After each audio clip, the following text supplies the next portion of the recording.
everyone, welcome back to Tool Talk Pro. Today, we're going to talk about one of the most essential tools that often gets overlooked, the tape measure. It might not make noise or have batteries, but trust us, this tool measures up in every project. A tape measure is a flexible ruler used to measure length or distance. Most tape measures feature both metric and imperial units. From carpenters and builders to DIYers and even tailors, everyone uses it. Honestly, if you don't have one yet, we need to have a serious talk. You can't just eyeball everything and hope for the best. This isn't a guessing game show. Let's look at the metric side first. Each big number is a centimeter and the small divisions are millimeters. There are 10 millimeters in each centimeter. And on the imperial side, each inch is usually split into halves, quarters, eighths, even sixteenths. Yeah, it's basically a math quiz in your hand. But don't worry.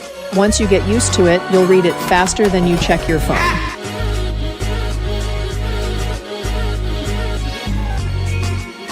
Hook the end of the tape on the edge of your material and pull it out smoothly.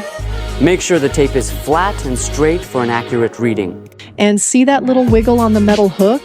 That's not a defect. It's engineered slack.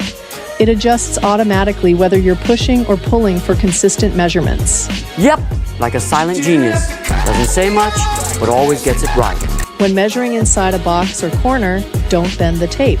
Instead, check the length of the tape measure's body, usually printed right here, and add it to your reading. That's right. It's built-in math help, because sometimes bending the tape feels like origami gone wrong. Here's what to look for when choosing a tape measure. A wider blade for longer reach. Dual unit markings, imperial and metric. A strong lock mechanism. A durable, impact-resistant case. Check links in the description if you want to see what we're using here. Always let the tape retract slowly.